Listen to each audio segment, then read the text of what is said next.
Hello friends, मैं दीपक मौर्य। मेरा YouTube channel D के ऑनलाइन लर्निंग में आप सभी का स्वागत है। तो कैसे हैं दोस्तों? आशा करते होंगे आप लोग अच्छे होंगे, मस्त होंगे, स्वस्थ होंगे और अच्छे से अपने पढ़ाई को कर रहे होंगे। तो इसी बीच हम लोग आज मानव शरीर से संबंधित जितने भी क्वेश्चन हैं उन सभी को लेकर आज सिर्फ 10 मिनट के वीडियो में आपको पूरा क्लियर कर दिया जाएगा। इस बात को ध्यान दीजिएगा। तो चलिए बिना टाइम को बर्बाद किए हुए अपने क्लास को हम लोग आगे बढ़ाते हैं। और आप लोगों ने अभी तक चैनल को सब्सक्राइब नहीं किया है तो चैनल को सब्सक्राइब जरूर कर लें और बेल आइकन घंटी को भी क्लिक कर लें ताकि हर वीडियो की नोटिफिकेशन आप तक सबसे पहले मिलता रहे। ध्यान दीजिए, आपका मानव शरीर से महत्वपूर्ण तथ्य कौन कौन से हैं, महत्वपूर्ण क्वेश्चन कौन कौन से, इसके बारे में हम लोग अध्ययन करते हैं। सबसे पहले बात करते हैं तो ध्यान दीजिएगा, क्या बोला कि मनुष्य का हृदय धड़कता है। बताइए मनुष्य का जो हृदय है तो बताइए कि कितना बार धड़कता है, 1 मिनट में कितना बार धड़कता है। तो नोट करते देखिए, जो क्वेश्चन आपको नहीं याद है ऐसा आप काम कीजिए कि उसको नोट कर लीजिए, क्योंकि सभी क्वेश्चन तो आपको याद नहीं होगा। और ऐसा कोई स्टूडेंट है तो वीडियो देखिए, नोट कीजिए, क्योंकि बार बार वीडियो देखिएगा तो और अच्छी में कोई दिक्कत नहीं है, आपको टाइम बचेगा। लेकिन प्लस में अगर नोट कर लीजिएगा तो हो सकता है कि आगे बार बार आपको वीडियो ना देखना पड़े, ठीक है, उतना टाइम बर्बाद ना करना पड़े।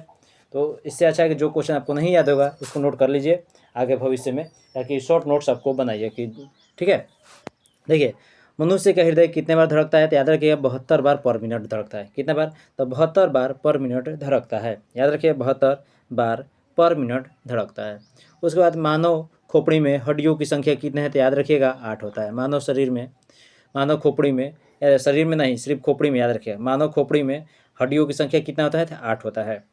स्वस्थ मनुष्य की श्वसन दर कितना होता है तो 16 से 18 बार। स्वस्थ मनुष्य की श्वसन दर कितना होता है? 16 से 18 बार होता है। याद रखें, स्वस्थ मनुष्य की श्वसन दर कितना होता है तो 16 से 18 बार होता है। याद रखें, स्वस्थ मनुष्य की श्वसन दर कितना होता है? 16 से 18 बार। उसके बाद मस्तिष्क का वजन कितना होता है? याद रखें 1350 से 1400 ग्राम। 1350 से 1400 ग्राम जो है आपके मस्तिष्क का वजन होता है। इसका मस्तिष्क का वजन कितना होता है? 1350 से 1400 ग्राम होता है। 1350 से 1400 ग्राम होता है किसका? तो मस्तिष्क का वजन होता है। क्लियर? याद रखें मस्तिष्क का वजन कितना? 1350 से 1400 ग्राम। उसका सबसे बड़ा भाग, मस्तिष्क का सबसे बड़ा भाग कौन सा है? याद रखें प्रमस्तिष्क, जिसे सेरेब्रम कहा जाता है। प्रमस्तिष्क जिसे सेरेब्रम कहा जाता है। याद रखें प्रमस्तिष्क जिसे सेरेब्रम कहा जाता है। क्लियर? मस्तिष्क का सबसे बड़ा भाग कितना कौन सा होता है? प्रमस्तिष्क जिसे सेरेब्रम कहा जाता है। और स्वस्थ मनुष्य का श्वसन दर कितना होता है? याद रखें 16 से 18 बार। उसके बाद ब्रिक यानी जिसे किडनी कहा जाता है का वजन कितना होता है? तो याद रखिए 150 ग्राम। ब्रिक यानी किडनी का वजन कितना होता है? 150 ग्राम होता है। चलिए उसके बाद क्वेश्चन पर ध्यान दीजिएगा। क्वेश्चन है आपका कि शरीर की सबसे बड़ी हड्डी, शरीर की सबसे बड़ी हड्डी कौन सी है? याद रखें शरीर की सबसे बड़ी हड्डी कौन सी है? तो याद रखिएगा कौन सी है? तो फीमर, जो जांग में है। फीमर जो कि क्या है? जांग में है। शरीर की सबसे बड़ी हड्डी कौन सी है? फीमर, जो कि क्या है? जांग में है। याद रखें फीमर जो जांग में। और शरीर की सबसे छोटी हड्डी कौन सी है? स्टेपी, जो कि कान में होता है। क्लियर? आगे ध्यान दीजिए, शरीर में सबसे मजबूत हड्डी कौन सी है? याद जबड़े की हड्डी। ठीक है, जो आपका जबड़े की हड्डी होता है उसको सबसे मजबूत हड्डी माना जाता है। चलिए उसके बाद शरीर का सबसे कठोर तत्व कौन सा है? इनामेल। क्लियर? शरीर का सबसे कठोर तत्व कौन सा है? दांतों पर जो रहता है उसको इनामेल बोला जाता है। ठीक है, दांतों को ये इनामेल होता है। उसके बाद है कि सामान्य मनुष्य का रक्तचाप कितना होता है? तो 120/80 mm होता है। कितना होता है? 120/80 mm सामान्य मनुष्य का रक्तचाप होता है। क्लियर? सामान्य मनुष्य का रक्तचाप कितना होता है? तो 120/80 mm। उसके बाद मानव शरीर में जल की मात्रा कितना होता है? तैयार है 65 से 80%। 65 से 80% जब आपका मात्रा होता है जल का। चलिए उसके बाद हम लोग आगे बढ़ते हैं, ध्यान देते हैं। अगला क्वेश्चन क्या बोला गया कि रक्त की मात्रा शरीर के भार का कितना परसेंट होता है? रक्त की मात्रा शरीर के भार का कितना परसेंट होता है? याद रखिए 7% होता है। रक्त की मात्रा शरीर के भार का कितना परसेंट होता है? तो 7% होता है। तो मनुष्य में रक्त की मात्रा होती है, बताइए कितना? 5 से 6 लीटर। मनुष्य में रक्त की मात्रा कितना होता है? तो याद रखिएगा 5 से 6 लीटर। मनुष्य में रक्त की मात्रा कितना होता है? तो 5 से 6 लीटर होता है। उसका मानव रक्त का पीएच मान, मानव रक्त का पीएच मान कितना होता है? याद रखिए मानव रक्त का पीएच मान 7.4 होता है। मानव रक्त का पीएच मान कितना होता है? 7.4 होता है। क्लियर? याद रखिए मानव रक्त का पीएच मान 7.4 होता है। और रक्त को शुद्ध करता है, बताइए रक्त को शुद्ध करता है कौन? किडनी, वृक्क। रक्त को शुद्ध कौन करता है? तो किडनी यानी वृक्क करता है। याद रखिएगा रक्त को शुद्ध कौन करता है? किडनी यानी कि वृक्क करता है। रक्त को शुद्ध करता है किडनी, वृक्क करता है। क्लियर? उसके बाद याद रखें लाल रक्त कण का निर्माण कहाँ होता है, तो याद रखिए अस्थि मज्जा में। कहाँ होता है, अस्थि मज्जा में। लाल रक्त कण का निर्माण कहाँ होता है, याद रखिए अस्थि मज्जा में। और लाल रक्त कण का जीवन काल कितने दिन का होता है, 20 से 120 दिन होता है। कितना, तो 20 से 120 दिन होता है, याद रखिएगा 20 से 120 दिन आपका लाल रक्त कण का जीवन काल होता है। चलिए उसके बाद आगे बढ़ते हैं, ध्यान दीजिएगा। अगला क्वेश्चन यहाँ पर बोला गया कि श्वेत रक्त कण का जीवन काल कितना होता है, 2 से 4 दिन। श्वेत रक्त कण का जीवन काल कितना होता है, 2 से 4 दिन होता है। श्वेत रक्त कण का जीवन काल कितना होता है, 2 से 4 दिन होता है।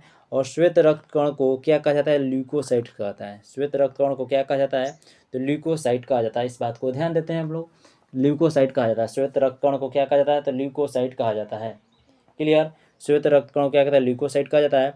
और लाल रक्त कण को क्या कहा जाता है, तो एंथ्रोसाइट कहा जाता है, एरिथ्रोसाइट। याद रहता है, श्वेत रक्त कण को ल्यूकोसाइट कहा जाता है और लाल रक्त कण को एरिथ्रोसाइट कहा जाता है, एरिथ्रोसाइट कहा जाता है। उसके बाद शरीर का ताप नियंत्रक है, बताइए शरीर का ताप नियंत्रक कौन है, याद है कि शरीर का ताप हाइपोथैलेमस ग्रंथि। शरीर का ताप नियंत्रक कौन सा है, थैलेमस ग्रंथि है। शरीर का ताप नियंत्रक कौन है, तो हाइपोथैलेमस ग्रंथि है। याद रखिए शरीर का ताप नियंत्रक कौन है, हाइपोथैलेमस ग्रंथि। और सर्वदाता रक्त समूह कौन सा, यूनिवर्सल डोनर जो है आपका वो है। सर्वदाता रक्त समूह यूनिवर्सल डोनर कौन सा, वो है। क्लियर, याद रखें। सर्वग्राही रक्त समूह कौन सा, यूनिवर्सल रिसेप्टर ए बी है। याद रखें ए बी, सर्वग्राही रक्त समूह यूनिवर्सल रिसेप्टर कौन सा, ए बी है। क्लियर, चलिए उसके बाद ध्यान देते हैं। अगला क्वेश्चन यहाँ पर बोला गया आपका कि रक्तचाप मापने का यंत्र क्या कहलाता है। रक्तचाप मापने वाला यंत्र कौन सा है, बताइए क्या कहलाता है, रक्तचाप मापने वाला यंत्र क्या कहलाता है। याद रखिए रक्तचाप मापने वाला यंत्र स्फिग्नोमैनोमीटर कहलाता है। रक्तचाप मापने वाला यंत्र क्या कहलाता है, स्फिग्मोमैनोमीटर। रक्तचाप मापने वाला यंत्र क्या है, स्फिग्मोमैनोमीटर। ब्लड बैंक कहलाता है, बताइए किसको ब्लड बैंक कहा जाता है। याद रखिए प्लीहा को, जिसे स्प्लीन कहा जाता है। याद रखिए प्लीहा को, जिसे स्प्लीन कहा जाता है, ब्लड बैंक कहा जाता है। क्लियर है, आगे ध्यान दीजिए। भोजन का पाचन प्रारंभ होता है कहाँ से, याद रखिएगा मुख से होता है। पचे हुए भोजन का अवशोषण होता है किसमें, छोटी आंत में। पचे हुए भोजन का अवशोषण किसमें होता है, तो छोटी आंत में। पित्त स्रावित होता है, बताइए किसके द्वारा, पित्त स्रावित होता है किसके द्वारा, तो यकृत द्वारा। पित्त स्रावित होता है किसके द्वारा, तो यकृत द्वारा। याद रखें।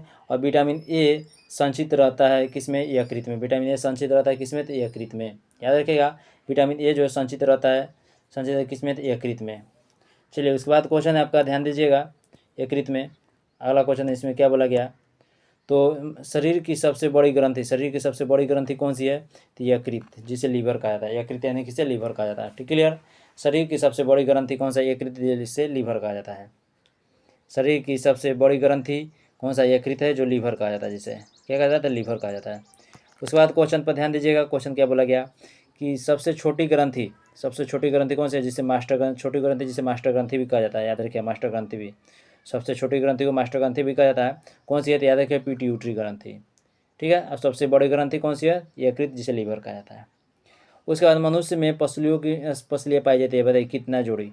मनुष्य में कितने जोड़ी पसलियाँ पाई जाती है, तो याद रखिएगा मनुष्य में कितने जोड़ी पसलियाँ पाई जाती है, तो याद रखिए 12 जोड़ी पसलियाँ पाई जाती है। क्लियर, 12 जोड़ी पसलियाँ पाई जाती है। शरीर में हड्डियों की कुल संख्या कितना है, तो याद रखिए शरीर में हड्डियों की कुल संख्या 206 है। क्लियर, और मांसपेशियों की कुल संख्या कितना है, तो याद रखिए तो 639 है। कितना है, तो 639 है। उसके बाद लार में पाया जाने वाला एंजाइम कौन सा है, तो टाइलिन है। लार में पाया जाने वाला एंजाइम कौन सा है, तो याद रखिएगा टाइलिन है। लार में पाया जाने वाला एंजाइम कौन सा है, तो टाइलिन है। चलिए उसके बाद हम लोग क्वेश्चन पर आते हैं, ध्यान दीजिएगा। क्वेश्चन बोला गया आपका कि लिंग निर्धारण होता है, बताइए किसके द्वारा। लिंग निर्धारण किसके द्वारा, पुरुष क्रोमोसोम से। किसके द्वारा, पुरुष क्रोमोसोम से होता है लिंग का निर्धारण। इसलिए आप लोग देखे होंगे कि अधिकतर जो बच्चे होते हैं बाप पर ज़्यादा जाते हैं। ठीक है, तो यानी पुरुष क्रोमोसोम से। मनुष्य का हृदय होता है, बताइए मनुष्य का हृदय होता है किसमें, तो 4 कोष्ठीय। मनुष्य का हृदय कैसा होता है, 4 कोष्ठीय होता है। याद रखिए मनुष्य का हृदय होता है तो 4 कोष्ठीय। शरीर में गुणसूत्रों की संख्या, क्रोमोसोम की संख्या कितना है, तो 46 है। शरीर में गुणसूत्रों क्रोमोसोम की संख्या कितना है, तो 46 है। शरीर का सबसे बड़ा अंग कौन सा है, याद रखिएगा त्वचा। शरीर का सबसे बड़ा अंग कौन सा है, त्वचा। शरीर का सबसे बड़ा अंग कौन सा है, त्वचा। और शरीर की सबसे लंबी कोशिका तंत्रिका तंत्र है। शरीर की सबसे लंबी तंत्रिका कौन सी है, शरीर की सबसे लंबी कोशिका तंत्रिका तंत्र।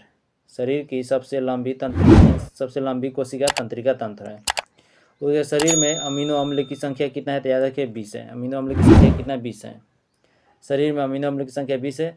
लंबी कोशिका तंत्रिका तंत्र, सबसे बड़ा अंग त्वचा हो गया। क्रोमोसोम की संख्या कितना 46 है। 4 कोष्ठीय हृदय होता है और लिंग निर्धारण पुरुष के क्रोमोसोम से होता है। चलिए उसके बाद आगे ध्यान दीजिए। इसके बाद लास्ट क्वेश्चन पर हम पहुँच गए हैं। ध्यान दीजिएगा, क्वेश्चन है आपका कि शरीर में क्या बोला, शरीर में प्रतिदिन मूत्र बनता है, कितना मूत्र बनता है, शरीर में प्रतिदिन कितना मूत्र बनता है तो याद रखिएगा 1.5 लीटर बनता है। कितना तो 1.5 लीटर बनता है। शरीर में प्रतिदिन मूत्र की बनता है कितना तो 1.5 लीटर बनता है। उसके बाद मूत्र दुर्गंध देता है। मूत्र जो दुर्गंध देता है कैसा होता है, यूरिया के कारण। मूत्र दुर्गंध किसके कारण होता है तो यूरिया के कारण होता है। और मानव मूत्र का पीएच मान अम्लीय कैसा होता है तो अम्लीय होता है। उसका पीएच मान कितना होता है तो 6 होता है। क्लियर। तो देखिए आप लोगों को 5 मिनट के वीडियो में आपको टोटल 10 मिनट के वीडियो में आपको टोटल क्लास पूरा शरीर से संबंधित क्वेश्चन आपको करा दिया गया। तो ऐसे ही आपको वीडियो कंटेंट देखने के लिए मेरे चैनल को सब्सक्राइब करें और शेयर करें। चलिए, थैंक यू, जय हिंद।